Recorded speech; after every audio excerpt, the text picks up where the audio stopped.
first schools, accepting children from 5 until the age of 8 or 9, were the practical result of recommendations contained in the Plowden Report to extend the established infant schools by 1 year or more. This new arrangement, where it was implemented by local authorities, provided heads of schools and their teaching staff with the chance to take a fresh look at the aims of primary education today, to consider what they really hope to achieve within the new framework of first schools. Many teachers who were originally infant or junior trained felt they wanted additional guidance to handle the different age range, and this is provided by in-service training. The Plowden Report emphasized the need for frequent courses to refresh and invigorate all primary school teachers coping with every subject in class. Coming behind, right? Still on construction, my light.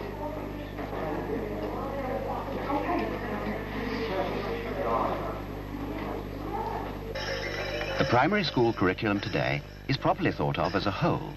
In this, gymnastics, dance, drama, and the creative use of materials all interrelate.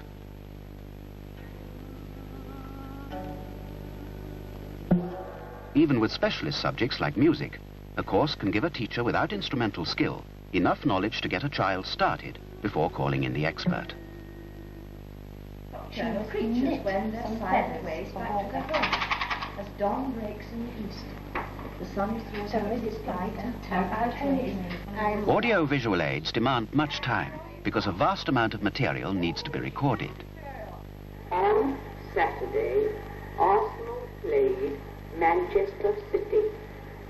But as equipment, especially tape recorders, becomes cheaper, so more primary schools are using them, and they're proving a very effective aid to reading. The cat that's fat and lazy, who watches the hole with a sleepy stare. In a first school, we all agree that there are great advantages in teaching of reading and having the children in the first school at least a year more. Now this is an advantage particularly for the slow learner. Oh, do you think you can read that? Have you heard right go on the engine?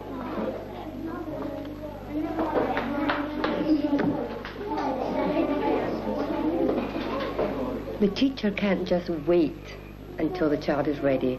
She must do everything she can to encourage this reading, to help the child, to prepare the child to read, not just wait. 3 hours later they pulled the nets up and they had caught 2,008,000 fish. That was a lot, wasn't it? Yes. Let's have a look at skipper. Now, skip air. How should that end? ER. Yes. Could you just change that Y into ER? We ain't so much cross, said the farmer, as interest like that. It every day a little. Must sit in young and healthy, orange circles. I think we can see the purpose to which they're putting their reading. And this is why in the extended year, we find so many of the 8-year-olds doing their own bits of research, if I may call it research, going to the book corner, knowing which books to get about a particular subject. I think this is one good thing that first school has done for us. We have more time. We have, of course, probably more staff, that children can work in smaller groups and talk to and be spoken to. Yes. Get your own. Language is very important. Perhaps not enough parents talk to their children at home. If it's true, and we believe it is, apart from research, I think from our own experience, that if children do come to school disadvantaged in a language sense, then the longer I feel we can have with those children before they move on to another area of education, the more we're going to help.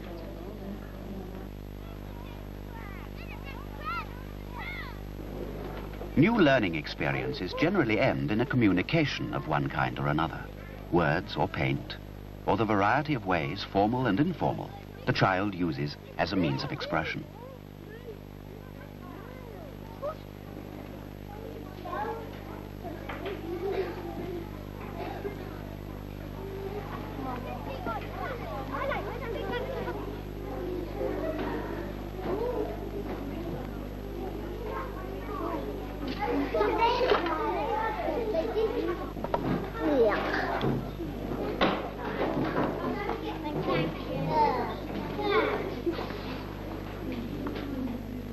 I think there is a danger, whether it's in a first school or whatever school, that work cards may be used too much. We really have, in the first school, got a range of somewhere from 3 to 12 in a mobility range. So that work cards are right for some children, but not for others. Yes.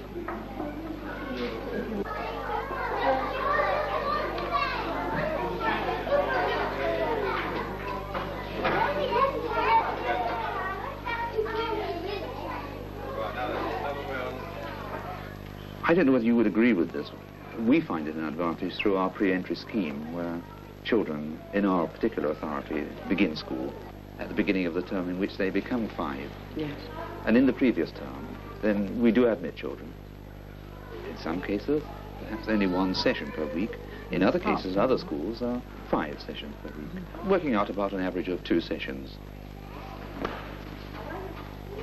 One of the amusing aspects of children coming into school, of course, before their legal time, is that you will occasionally find 1 or 2 3-year-olds have just drifted into the school because the children they've been playing with in the street for most of the week suddenly disappear, and they begin to inquire where they're going and just tag along, and there you find them sitting in the school.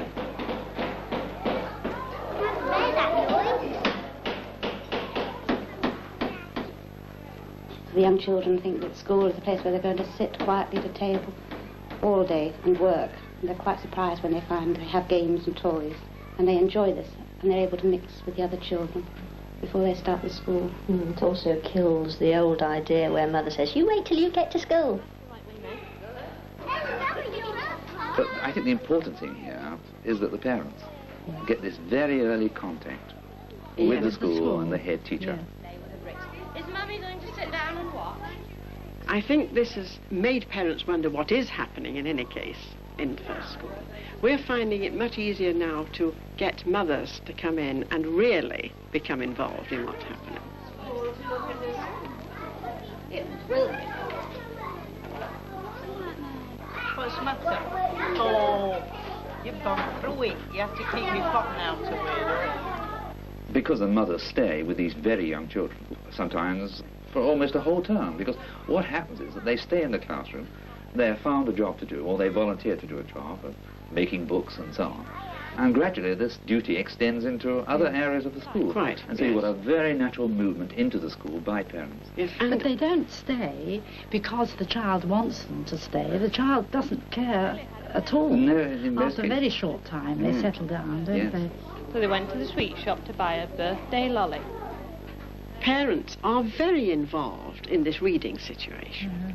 Mothers are coming in to school to select books with their children, bringing with them their preschool children who also are seeing books, taking books home to probably homes that are starved of books.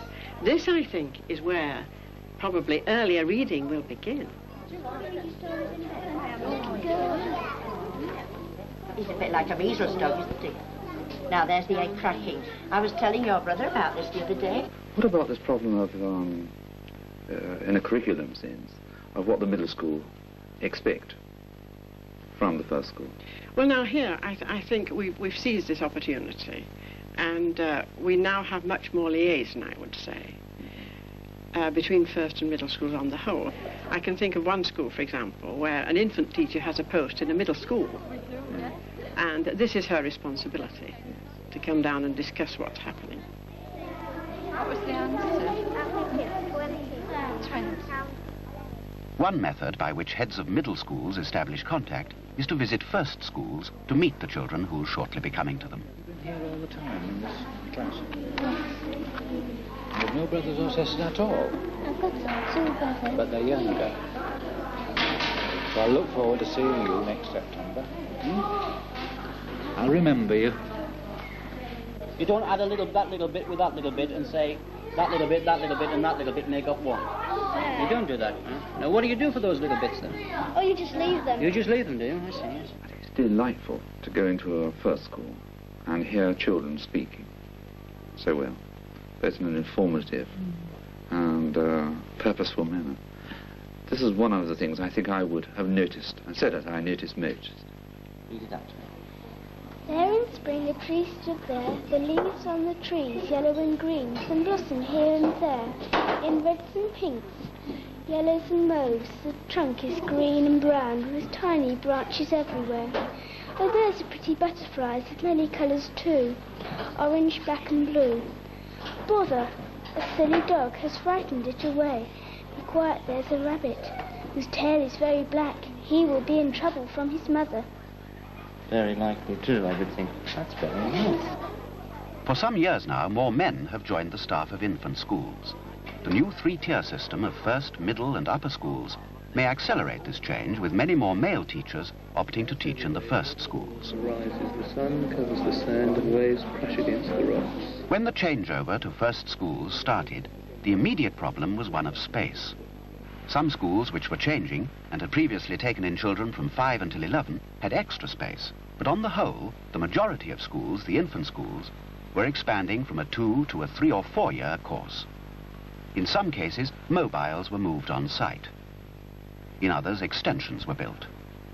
The success of present teaching methods in primary education can depend on effective use of space, and in Southampton, as in many other education authorities, teachers were encouraged to take part in discussing the design of additional buildings. And what we did, in fact, of course, was to face teachers with a challenge. Yes. And not every teacher is ready to use space. Yes. And sometimes one can confront a teacher with too much space. Ideally, I would love to have all the 5s, 6s, 7s, 8s and 9s working throughout the school, going to the same areas, 5s working beside 9-year-olds, perhaps the room which is at present an infant class being used completely for art and craft work, with reading and writing areas in here, maths areas.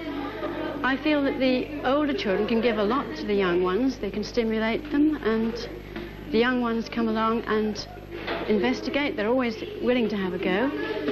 And I'm sure that the young ones won't be helped by the bigger ones. They may watch for a time or two, but in the end, they'll have a go themselves.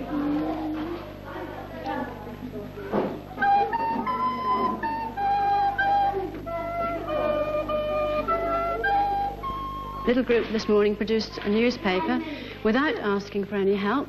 The only thing that was required of me was to pour some spirit into the machine. That's no use.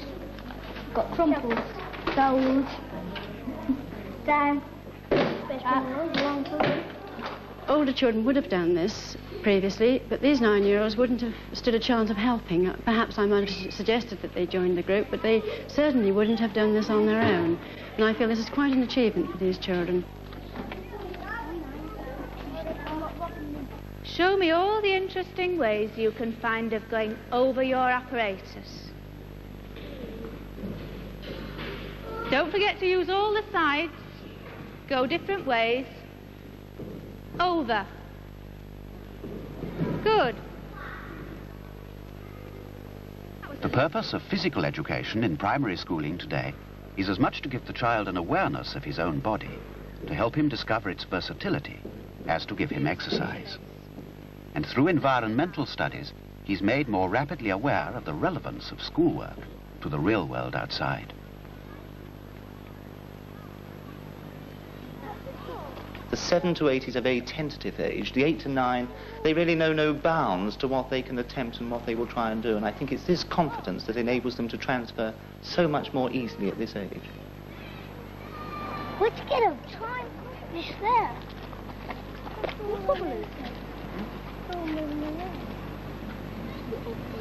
Yes, there's hundreds of them. Huh. Well, we'll try and get some of those under the microscope when we get back. Now, you're very full of water, so be careful how you carry that. In fact, you could probably afford to tip a little bit a better way.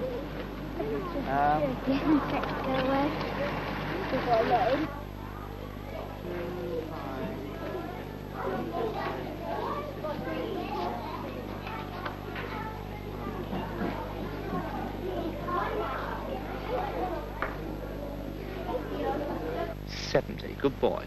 So it's 1 before the 70. So how many centimetres is the circumference? 1 less than 70.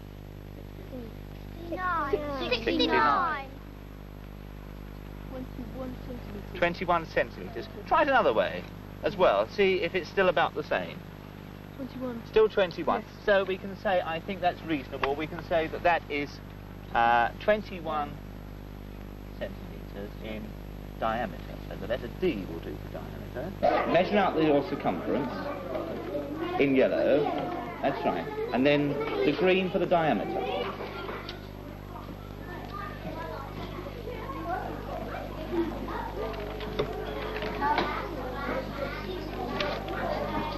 If you do something like this, of course, you can in fact find out, can't you? I feel that the curriculum and the experiences have been extended, widened, if you like, very successfully. Yeah.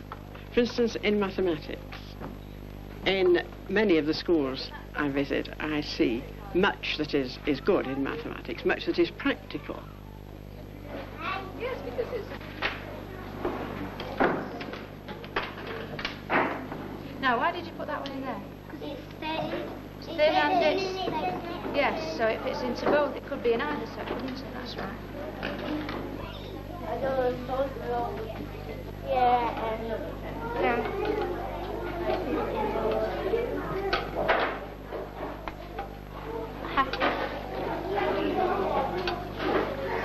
Only with a computer. Get another one.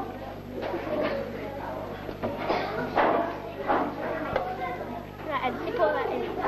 Quick. And yeah.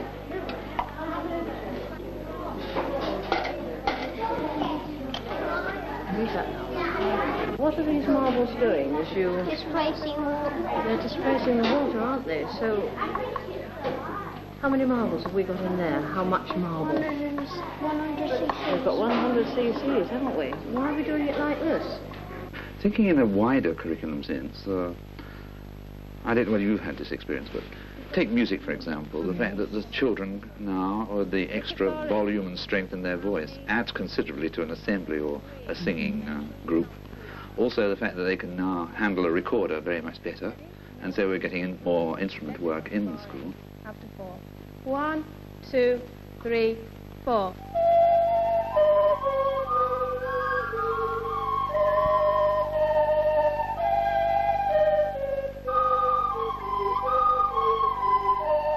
For many of the children, the additional year, or additional 2 years into the first school, will be one of continuing all that's best, very best in infant education. And what we need to do, I think, is to extend this continually. The extra year makes all the difference. There's the pressures of the 7+ child hasn't got to rush through a certain amount so that the junior school think they've done as much as they ought to in the infant school. We can give them more time to relax and look around and discover. The children can begin to organise their own learning, and it seems to me this is invaluable to them throughout the rest of their educational life.